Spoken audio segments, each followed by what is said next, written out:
यानु रे। हाँ ये ए भैया नमस्ते। नमस्ते। डुप्लीकेट सर्टिफिकेट जे मिलला का? पागल वागल हुआ का? पकड़ोइबा का? भैया तनी हने आओ। अच्छा अच्छा। कोनी कि मैट्रिक के डुप्लीकेट सर्टिफिकेट मिल जाई? हाँ मिल जाई। कितना लागी? तत्काल में 50,000।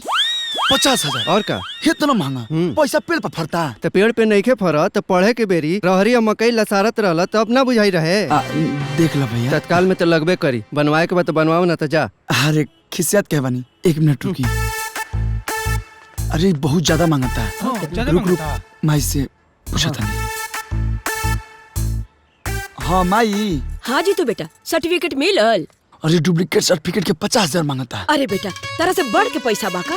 हमार 50,000 लगो चाहे 1 लाख लगो, हमरा के कोनो भी हालत में सर्टिफिकेट चाहिए तो चाहिए। ठीक बा लेके आओ तनी। गोड़ लगा तनी। खुश रह। का भाई? माई कहतिया कितना लगे लेके आ। ठीक तो बात।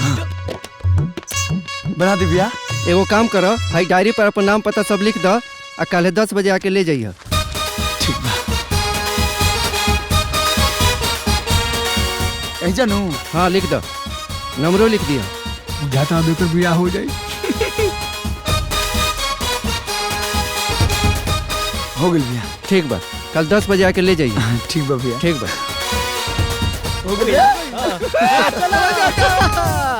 अब पता चली लोगन के हमार लड़का कौन चीज बा।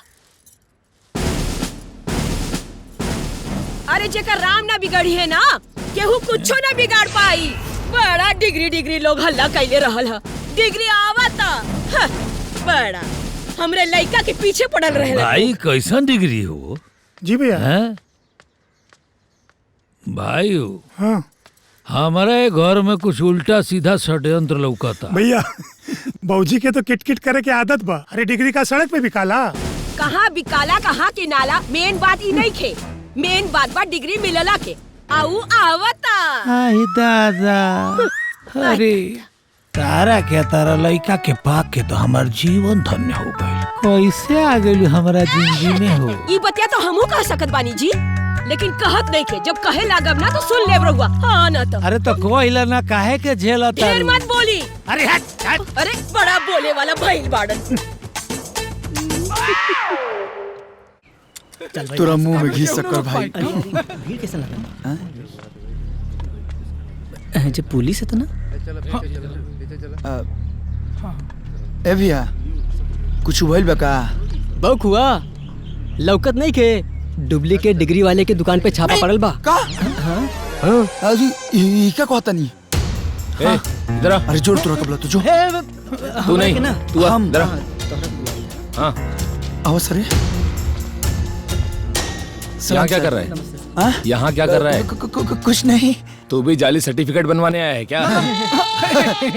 का मजाक करता नहीं। अपना जिला में सबसे टॉप पीए फर्स्ट डिवीजन हमारे आए तो रहे।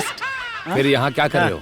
अरे रास्ते से गुजर रहे थे, देखे बहुत भीड़ लगा है। हमको लगा कि कोनो हीरो हीरोइन चाहे नेता सांसद आए का, इसलिए रुक गए। कोई नहीं है, जल्दी जाओ वरना तुम भी जेल में जाओगे। नहीं सर हमको जेल नहीं जाना है। नमस्ते। चलो निकलो। नमस्ते चल सर जी प्रणाम। बाय। किस्मत ये खराब बा हमर।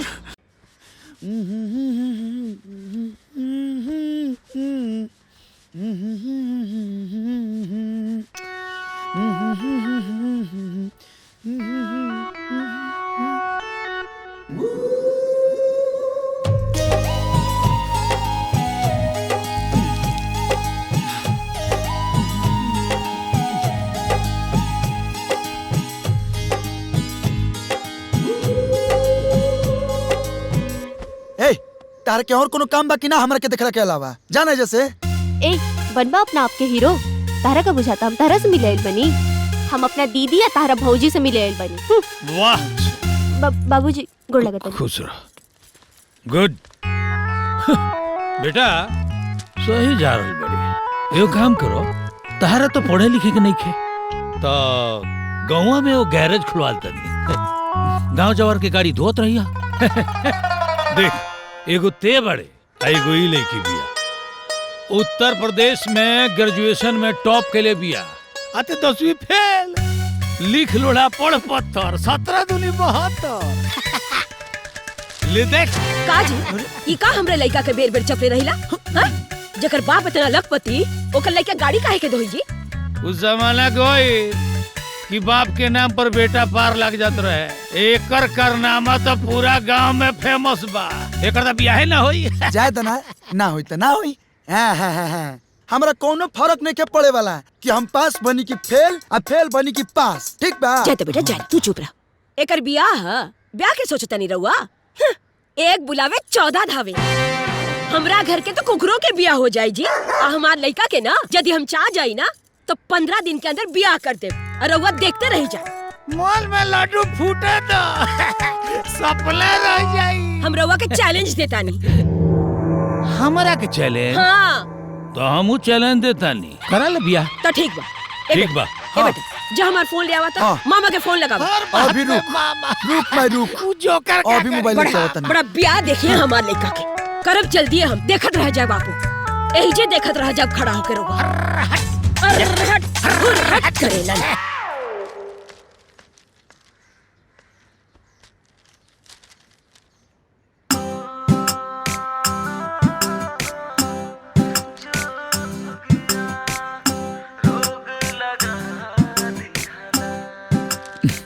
कुछ का बड़ सुनर बिया नु ए बबुआ फोन लिया आव रे हाँ हम आई लेके आवत नहीं अरे कहाँ रह गइल रे अरे बबुआ लेके आव जल्दी फोनवा